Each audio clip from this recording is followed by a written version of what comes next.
We listen, we don't judge. We listen with no judgment. Indaba ka-Anonymous osibhalele namhlanje ifundeka kanje. Bashona ngibabuka ngingenasizo. Ngomunye unyaka ngoJanuwari saphuma emakhaya nabangani bami abayi-3 siyofesa edolobheni. Safike sashiya ama-CV ethu ezindaweni ezahlukahlukene.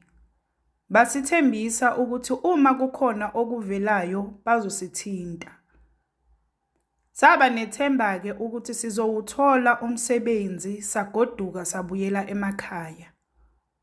Kuthe ntambama safonelwa sonke soyi-3 kwenye indawo eyayi-ownwa ama-Nigeria. Bathi asifike ekuseni ngakusasa sigqoke u-black and white. Sajabula-ke nabangani bami vele sazilungisela. Kwasa-ke ekuseni sahamba sonke sijabule sangasho emakhaya ukuthi siya kuphi. Ngoba sasithi sifuna ukubashaya ngothada sesibatshela ukuthi siwutholile umsebenzi. Safika-ke kuleyo ndawo sathola imeneja yakhona. Sabingelela sasho ukuthi size ku-interview. Wathi-ke asimlandele sangena kwelinye iroom elalingenama-window kodwa kwakukhanya. Saqala sasaba kodwa wathi khululekani ngenani nihlale phansi nilinde umphathi. Kwakunetafula nezitulo kuphela kulelo room. Waphuma-ke sambona ekhuluma nefoni. Sasala-ke sizixoxela nathi singanake lutho. Wabuya-ke esethi uyeza umphathi wakhe uthe asimlinde nje u-30 minutes kukhona la andlulele khona kodwa uzobe ela kungekudala. Waphuma-ke sambona esebuya esiphathele amajuice. Wathi owokuxolisa ngokusilindisa. Nathi-ke ngokunganaki sawathatha lamajuice saphuza. Kuthe nje emva kwa-5 minutes ngaqala mina ngazizwa nginesiyezi. Ngabuza abangani bami ukuthi nabo bayasizwa yini isiyezi. Bathi yebo bayasizwa. Ngathi mina kwangathi kukhona abasifakele khona kule juice. Ngathi ngiqeda nje ukusho lokho labe lingena leli Nigeria. Lasibuza ukuthi sisase right yini. Ngathi mina yebo. Ngambona ebhekele ngakhipha ifone ngifuna ukufonela ekhaya. Waphenduka wathi ngizama ukwenzani. Weza wangihlwitha le phone.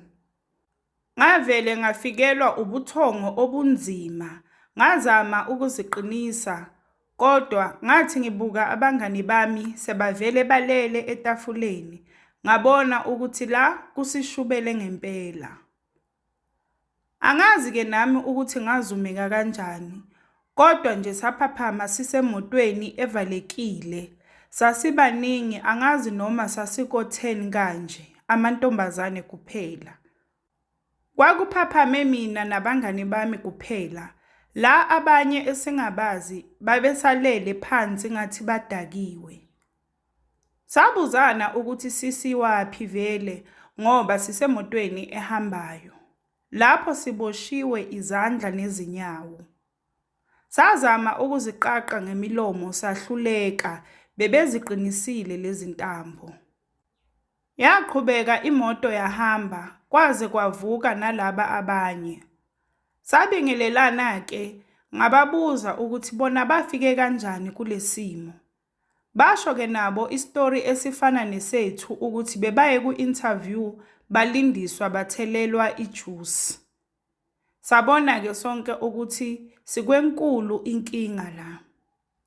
Yashosholoza-ke imoto. Cishe nje into engenza u3 hours. Uma ngibala isikhathi lesi engasibona ngingasibali lesi ebesiquleke kuso.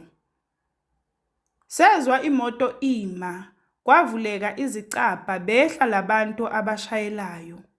Sabona sekuvuleka lasikhona ngemuva.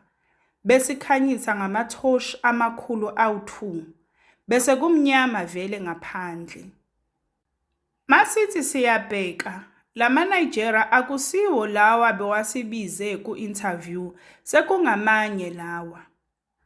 Basiqaqa lezi ntambo ezinyaweni bathi asehle. Lapho baphethe izibhamu vele akukho ukuthi ungabaleka. Basimisa ulayini basibala. Lapho siyakhala siyabancenga ukuthi basidedele. Lavele lathi elinye iNigeria sinesikhathi sokudlala futhi asiyeke ukulibele sibabangela umsindo. Sathi sisamile kanjalo kwaqhamuka enye imoto evalekile yafike yema. Kwasondela lo omunye thina sasala nalomunye. Sabona bemunika isuitcase bexhawulana. Wathi lo omunye asihambe siyongena kulenye imoto. Sakhala sabancenga ukuthi basidedele angeke sikhulume lutho. Wathi nje lo omunye siyahlanya sicabanga ukuthi kuyadlalwa la. Asiyiboni yini imali esithengwe ngayo igcwele isuitcase. Basho basiphusha basifaka ngenkani kulenye imoto. Wathi nje lo mshayeli wale moto ake ezwe nje umsindo uzosisakaza ubuqhopho. Yahamba ke le moto yaze yangena komunye nje umuzi obiyelwe ngedonga elishaya phezulu, ibiyelwe nangogesi. Sehliswa ke wathi lo asimlandele. Sangena kulendlu enkulu sahlaliswa phansi. Beza nabanye saqaqwa lezi ntambo ezandleni. La kulendlu safica amanye amantombazane asheqezile edansa. Ubona nje ukuthi bazidakelwe. Basisukumisa ke kwathiwa asiyogeza. Safakwa kwenye iroom inobhavu kwavulelwa amanzi kwathiwa asingene ngathu sigeze. Lapho sigeza phambi kwabo basigadile. Saqeda ukugeza basihambisa kwelinye iroom la esizogcokela khona. Safika sesibekelwe izingubo ezisheqezayo ezincane nama-Crocs. Abangani bami ke babengamanga kahle banezisu ezinkulu. Kuthe uma sebagqoka lezi mpahla esinikwe zona zangabafaneli ngendlela bona abebafuna zibafanele ngayo. Babizelwa ngale kwelinye iroom leli elinebhavu ebesigezela kulo. Kwathiwa nathi asize nabo. Bafike bakhuluma ke bodwa ngeEnglish. Bathi laba ngoba abahalisi angeke siwathole ama-client ngabo. Ngcono sidayise amaphathi wabo womzimba. Bakhuluma lento phambi kwethu siyabezwa. Nabo abangani bami bayabezwa.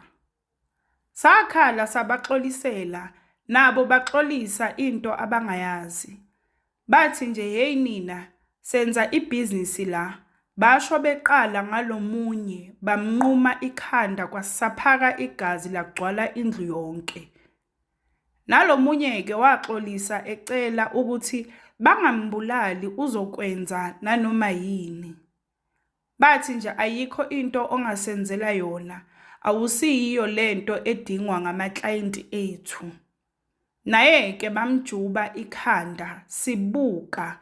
Kwaphela kanjalo ke ngabangani bami. Ngavele ngaquleka.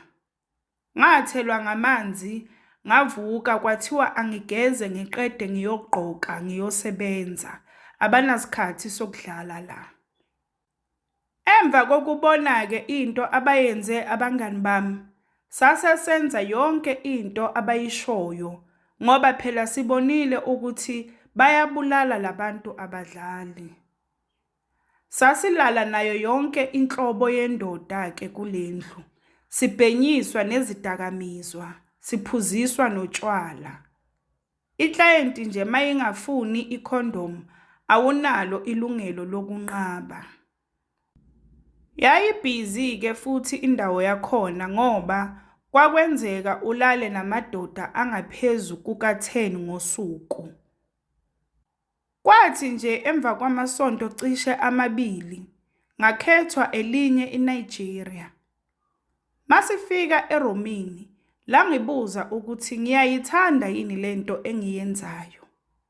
Ngasaba-ke ukuphendula ngizitshela ukuthi uthunyiwe lo ukuzongithesta. Wathi yena angingasabi, yena ufuna ukungisiza. Wathi uma ngifuna ukuhamba la, yena angangeqisa. Ngathula nje ngangamphenduli. Wathi uyabona ukuthi ngiyesaba, wangigona, washo ukuthi yena uyangidabukela ngoba senziwa izinto ezimbi la. Okubuhlungu ukuthi uma sesibothokile labantu bayasibulala. Ngavele ngabona-ke ukuthi kuyafana musu, umuntu uzofa vele. Ngagcina ngikhuluma-ke, ngasho ukuthi mina ngifuna ukubuyela ekhaya. Wathi kimi, ntambama labantu kukhona la ekumele baye khona, sizoshiwa sodwa ngoba bayazi vele ukuthi angeke seqe, vele asazi nokuthi sikuphi. Wathi yena uzongibhukha ubusuku bonke ukuze engagoduki, ezokwazi ukungeqisa ebusuku. Nangempela-ke wabhadala kubo imali yobusuku bonke, angithi vele bekubhadalwa kubo. Sahlala-ke saxoxa, azange angenze lutho, kwaze kwafika isikhathi sokuthi laba behambe. Bafika-ke bezomnika ukhiye ukuthi mase efuna ukuhamba asikhiyele ngaphakathi. Bebamthemba vele ngoba bekuwumngani wabo. Wangitshela-ke ukuthi nginenhlanhla ngoba lento azongenzela yona imvela kancane. Wathi uma kungenzeka bangibambe labantu, uyacela ngingalifaki igama lakhe ngoba kwayena ubeka impilo yakhe engcupheni. Wathi yena uzozidraga ukuze uma bebuya labantu bemthole alele, kube ngathi yimina omudragile. Wafonela-ke umngani wakhe ukuthi akazongilanda. Wafika umngani, saphuma wayongivulela igate. Kwathiwa angiyongena ebhuthini, ngavalelwa khona. Lapho ngangingabathembi kwabona laba, kodwa ngaba nokuthi kuyafana, noma nginganqaba ukuhamba, vele ngizobulawa la. Yasuka-ke imoto yahamba ibanga elide. Sengikhathele nokuziminca kule bhuthi, sengizwa ubuhlungu, le moto ihamba emgaqweni ongemuhle. Kuthe mhlambe sekuphele u3 hours, ngezwa imoto ima. Wehla lo mngani walomlisa ethi angiphume seku-right ngingazohlala ngaphambili.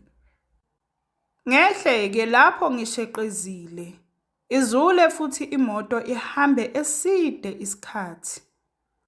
Sahamba saze sayofika eThekwini, lapho akekho okhulumisa omunye. Wafike wanginika imali yokugibela ukuthi ngifike ekhaya.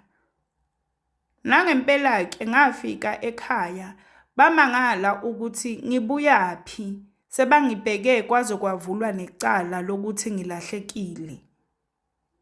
Ngabachazela konke, ngabatshela nangento eyenzeka kubangani bami. Sahamba-ke saya emndenini yabo, ngabachazela, kwayiwa emaphoyiseni kwavulwa icala. Kwathiwa-ke ubufakazi obugcwele abukho, ngoba nami angisakhumbuli ukuthi ikuphi la bengikhona khona. Vele-ke bengengikwazi ukukhumbula ngoba ngafika ebusuku lapha sivalelekile. Angikaze ngiphumele ngaphandle, nokuhamba futhi ngahamba ebusuku ngivaleleke ebhuthini.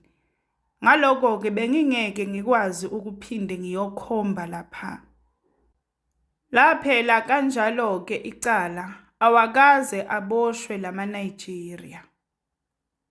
Angeke ngiphinde ngibukhohlwe ubuhlungu engandlula kubo. Ngihlezi ngimbonga uNkulunkulu ngokusebenzisa lo yamlisa ukuthi angikhiphe kulesi yasihogo. Engingakusho nje kubantu bakithi ukuthi abaqaphele kakhulu uma befuna imisebenzi. Ubugebengu buningi la ngaphandle. We listen, we don't judge. We listen with no judgment. Sacela usitshele ukuthi ucabangani ngendaba ka-Anonymous osibhalele namhlanje lapha ku-comment section. Sacela ungakhohlwa ukulike, ushare, usubscribe. Ungakhohlwa ukuthi ukusubscribe it's for free, awubhadali lutho, it's for free.